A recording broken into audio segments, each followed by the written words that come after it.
તો 24 કલાકમાં ગુજરાતના 234 તાલુકામાં વરસાદ વરસ્યો. ભાણવડમાં 5 અને જામજોધપુરમાં 4.49 ઇંચ વરસાદ થયો છે. ભેસાણમાં 4.37 ઇંચ અને ધરમપુરમાં 4.29 ઇંચ વરસાદ ખાબક્યો. નાંદોદમાં 4.2 અને કોટડા સંગાણીમાં 3.98 ઇંચ વરસાદ થયો. પાડીમાં 3.90 અને પાલનપુરમાં 3.58 ઇંચ વરસાદ પડ્યો છે. વ્યારામાં 3.50 ઇંચ અને વિજયનગરમાં 3.21 ઇંચ વરસાદ ખાબક્યો છે. ગરુડેશ્વરમાં 3.23 ઇંચ અને ખેડબ્રહ્મામાં 13.15 ઇંચ જેટલો વરસાદ નોંધાયો છે.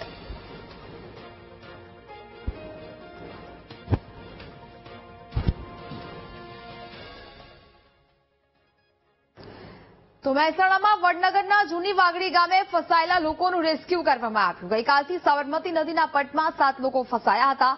22 કલાકની ભારે જહેમત બાદ એનડીઆરએફની ટીમે તમામ લોકોને બચાવ્યા. 7 લોકો ટ્રેક્ટર લઈ નદીમાં રેતી લેવા જતા ફસાયા હતા. નદીમાં અચાનક પાણી છોડવામાં આવતા યુવકો અટવાયા હતા. ગઈકાલે સ્થાનિક ફાયર ટીમને પણ બચાવ કામગીરી હાથ ધરવામાં આવી હતી. જે બાદ નદીના તેજ પ્રવાહમાં ફાયરની ટીમ પણ તણાઈ હતી. ઘટના બાદ તાત્કાલિક એનડીઆરએફની મદદ લેવામાં આવી હતી.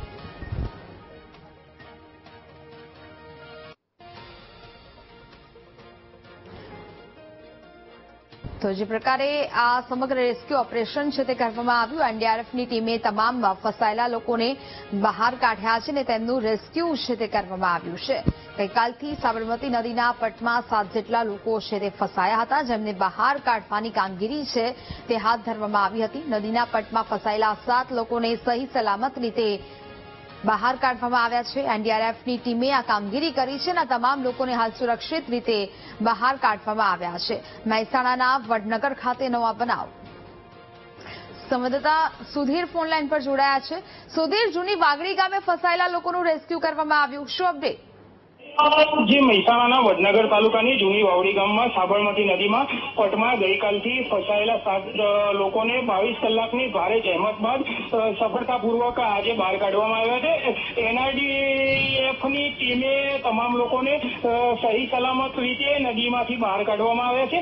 પ્રાપ્ત માહિતી અનુસાર આ 7 લોકો ટ્રેક્ટર લઈને નદીમાં રેતી લેવા ગયા હતા અને તે દરમિયાન સાબરમતી નદીમાં પાણી છોડવામાં આવતા જ તેઓ ફસાઈ ગયા હતા અને પાણીનો પ્રવાહ એટલો બધો હતો કે તેમને બહાર નીકળવાનો રસ્તો જ ન મળ્યો હતો. શરૂઆતમાં સ્થાનિક લોકો અને ફાયર બ્રિગેડની ટીમ દ્વારા બચાવ કામગીરી હાથ ધરવામાં આવી હતી, પરંતુ પ્રવાહના કારણે મુશ્કેલીનો સામનો કરવો પડ્યો હતો. ત્યારબાદ એનઆરડીની ટીમ સવારથી જ કામે લાગી હતી અને એનઆરડી ટીમે અત્યંત જોખમી પરિસ્થિતિમાં જ પણ બચાવ કામગીરી ચાલુ રાખી હતી અને આખરે 22 કલાકના સતત પ્રયાસ બાદ તમામ 7 લોકોને સુરક્ષિત રીતે બહાર કાઢવામાં આવ્યા છે.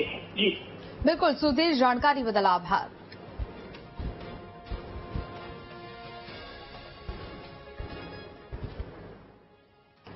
મોરબીના હળવદ શહેર તેમજ ગ્રામ્ય પંથકમાં વરસાદી માહોલ જામ્યો. વાડિયાના રણકાંઠાના ગ્રામ્ય વિસ્તારમાં પણ વરસાદ થયો.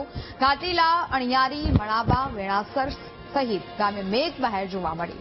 સવારથી જ હળવદમાં વરસાદી માહોલ જામ્યો છે. કપાસ, એરંડા, મગફળી સહિતના ચોમાસુ પાકને ફાયદો થશે.